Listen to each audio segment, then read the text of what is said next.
नमस्कार दोस्तों, एक बार फिर से आप लोगों का रेडियन गुरुकुल के YouTube चैनल पर स्वागत है। दोस्तों, आज के वीडियो में हम लोग बात करने वाले हैं फरवरी 2025 में प्रकाशित हुई आरबीआई के मौद्रिक नीति का संपूर्ण विश्लेषण। दोस्तों, तो ये बहुत इंपॉर्टेंट वीडियो है क्योंकि आज के वीडियो में जो मॉनेटरी पॉलिसी की कमेटी थी उसकी जो बैठक हुई थी फरवरी महीने में और उसका जो रिजल्ट आया है 7 फरवरी यानी आज के दिन, उसका हम लोग फुल एनालिसिस करेंगे और देखेंगे कि इसमें जो चेंजेस किए गए हैं आरबीआई के द्वारा या फिर इस कमेटी के द्वारा उसकी हमारे इकोनॉमी पर क्या असर होंगे।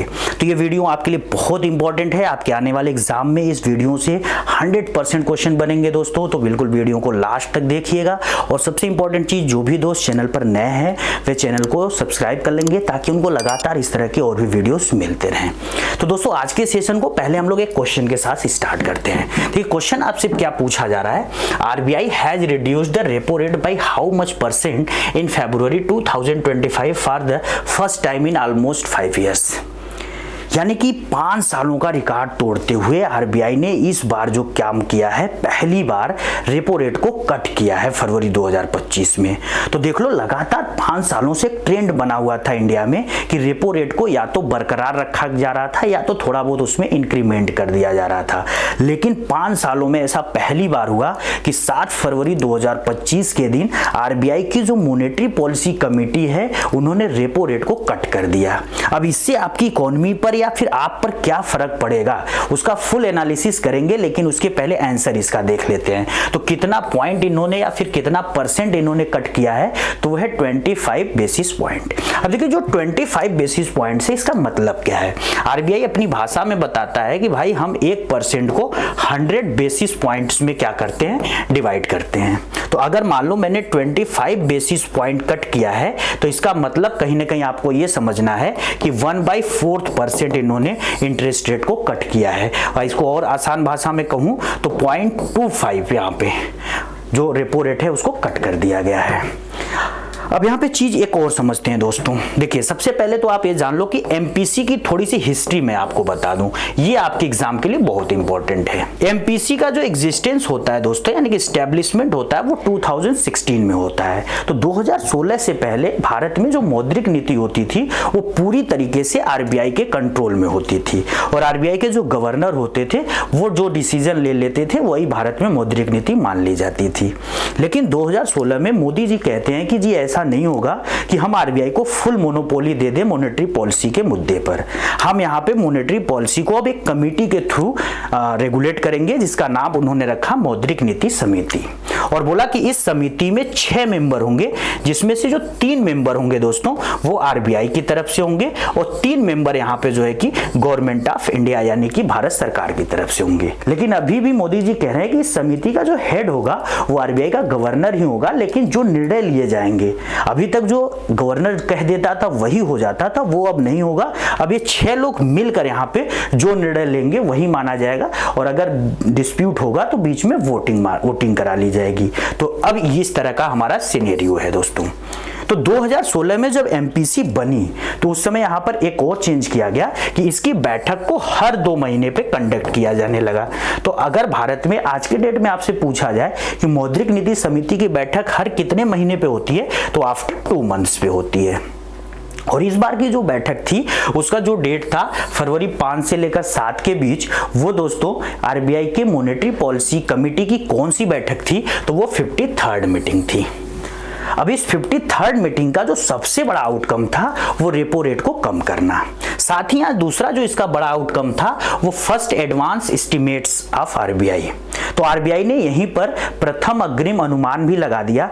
किसका अग्रिम अनुमान लगाया है, ये जो हमारा फाइनेंशियल ईयर 2024-25 चल रहा है उसमें हमारी जो रियल जीडीपी है उसका ग्रोथ रेट क्या होगा, तो वो होगा 6.4%। अब ये बिल्कुल उसी से मैच खा रहा है दोस्तों इकोनॉमिक सर्वे के एस्टिमेशन से। अब जैसा कि आपको पता होगा 31 जनवरी को भारत की जो वित्त मंत्री हैं उन्होंने इस साल का आर्थिक सर्वेक्षण प्रस्तुत किया। उसका वीडियो भी मैंने अलग से बना रखा है, जो भी दोस्त उस वीडियो को नहीं देखे हैं उसका लिंक मैं डलवा देता हूं यहाँ पे डिस्क्रिप्शन में, आप जाकर देख लेना। तो 31 जनवरी 2025 को जब इकोनॉमिक सर्वे आता है तो उन्होंने भी इंडिया के इस करेंट फाइनेंशियल ईयर का जो real GDP growth rate estimate किया 6.4% और यहाँ पे आरबीआई भी उतना ही कर रही है। अब दोस्तों बात करते हैं कि यहाँ पे जो पॉलिसी रेपो रेट है इसको जो कट किया गया है इसका आपके ऊपर या आपकी इकोनॉमी के ऊपर क्या इंपैक्ट पड़ेगा। तो सबसे पहले तो आप ये समझ लो रेपो रेट होते क्या हैं। तो देखिए रेपो रेट का मतलब होता है दोस्तों एक ऐसा रेट जिस पर आरबीआई किसी भी कॉमर्शियल बैंक, सपोज कर लो कॉमर्शियल बैंक का एग्जांपल मैं ले रहा हूं एसबीआई, तो किसी भी कॉमर्शियल बैंक को शॉर्ट टर्म के लिए पैसा उधार देती है। तो यहाँ पे आरबीआई अगर एसबीआई को किसी रेट ऑफ इंटरेस्ट पे पैसा उधार देगी शॉर्ट टर्म के लिए, यहाँ पे लॉन्ग रन की बात नहीं हो रही है, क्योंकि लॉन्ग रन पे जो पैसा दिया जाता है वो किस पर दिया जाता है, बैंक रेट पे दिया जाता है, और बैंक रेट इस समय कितना है, 6.5% है। तो यहाँ पे आरबीआई अगर शॉर्ट टर्म के लिए किसी भी commercial bank suppose that SBI को पैसा देती है शॉर्ट टर्म के लिए, तो उसी को हम रेपो रेट कहते हैं। और इस समय रेपो रेट कितना कर दिया, 6.25%। अब दोस्तों यहां पे समझते हैं कि रेपो रेट के चेंज होने का आपकी इकोनॉमी पर क्या इंपैक्ट होता है। तो देखो रेपो रेट अगर बढ़ता है तो इसका मतलब है कि आरबीआई जो पैसा कॉमर्शियल बैंक यानी कि एसबीआई को देगा वो कॉस्टली हो जाएगा, और कॉस्टली हो जाएगा तो एसबीआई यहां से जो आम जनता को पैसा बांटेगी पब्लिक को वो भी क्या हो जाएगा, कॉस्टली हो जाएगा।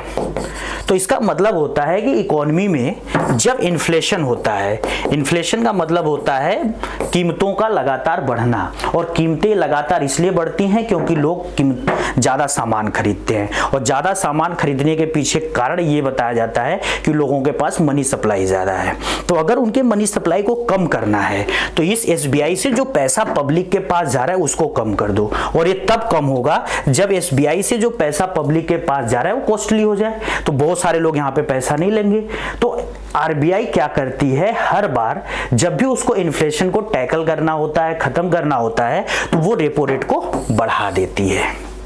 क्लियर है। लेकिन इस बार उन्होंने क्या किया है, रेपो रेट को कम किया है। तो दोस्तों रेपो रेट के कम होने के क्या मायने हैं, तो देखिए जब भी आप रेपो रेट को अगर कम करते हो तो इसका मतलब है कि आरबीआई जो भी पैसा किसी भी कॉमर्शियल बैंक सपोज करो एसबीआई को देगा वो सस्ता हो जाएगा।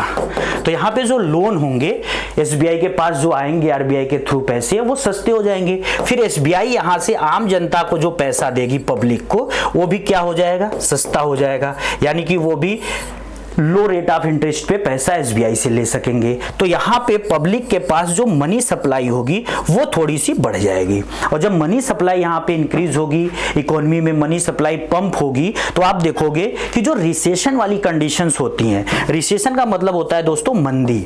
मंदी में क्या होता है कि सामान नहीं बिकते हैं क्योंकि लोगों के पास पैसे नहीं होते हैं। तो सरकार रेपो रेट को गिराकर ये कोशिश करती है कि अगर मैं रेपो रेट गिरा दूंगा तो आरबीआई अन्य बैंकों को सस्ता लोन देंगे, फिर अन्य बैंक आम जनता को सस्ता यहाँ पे जो है कि लोन प्रोवाइड करेंगे, जिससे आम जनता के पास थोड़ा पैसा बढ़ेगा और वो पैसा मार्केट में खर्च होगा, जिससे मार्केट में ढेर सारी जो डिमांड होंगी वो मतलब इंक्रीज करेंगी। भाई जब आम जनता के पास लोन के रूप में पैसा आएगा तो उसको कहीं ना कहीं वो खर्च करेंगे, और जब खर्च करेंगे तो वहां पे धीरे धीरे इकोनॉमी में इफेक्टिव डिमांड इंक्रीज होगी, और इफेक्टिव डिमांड इंक्रीज होगी तो हम शॉर्ट टर्म में ये जो रिसेशन वाली कंडीशन है इसको क्या कर देंगे, खत्म कर देंगे।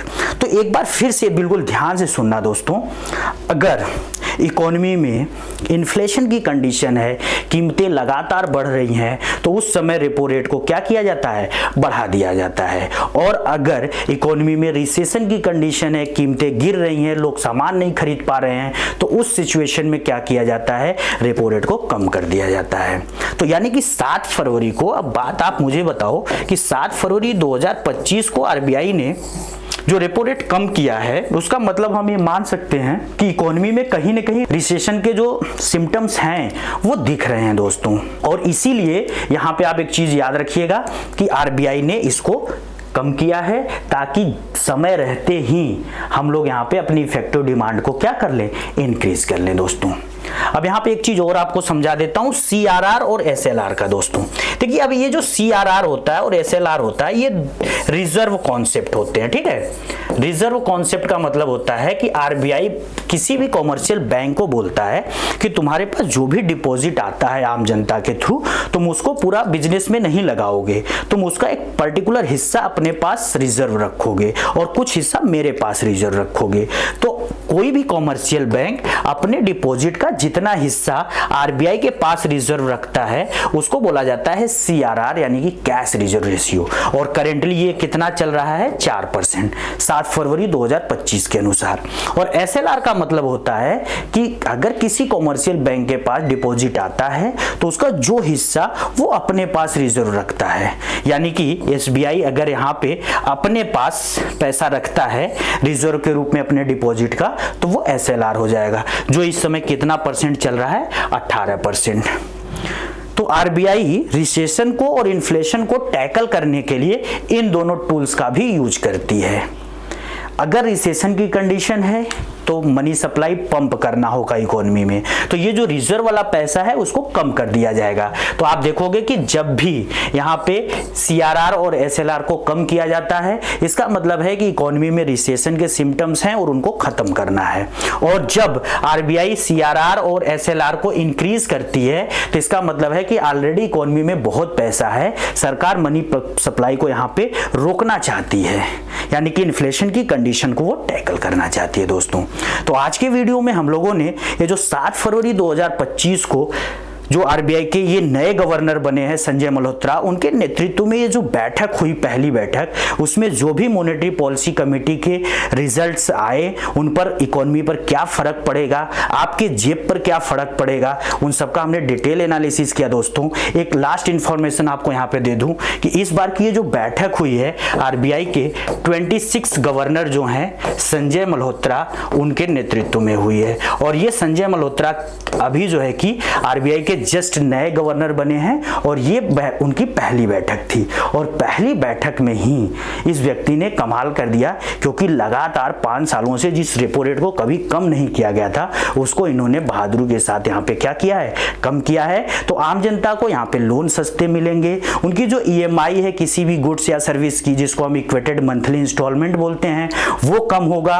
और यहाँ पे इकोनॉमी में मनी सप्लाई तेजी से बढ़ेगी, जिससे बाजार हो या फिर कोई भी सेक्टर हो उसमें थोड़ी बहुत रौनक और बढ़ेगी दोस्तों। तो आज के वीडियो का पूरा जो पीडीएफ है आपको रेडियन गुरुकुल के टेलीग्राम चैनल से मिल जाएगा, जाकर वहां से ले लीजिएगा। वीडियो अच्छा लगा तो इसको लाइक करिएगा, कमेंट करिएगा और ज्यादा से ज्यादा अपने दोस्तों के साथ शेयर करिएगा। इस तरह के और भी वीडियोस देखने के लिए अगर चैनल पर नए हैं तो चैनल को सब्सक्राइब भी कर लीजिएगा। जय हिंद दोस्तों।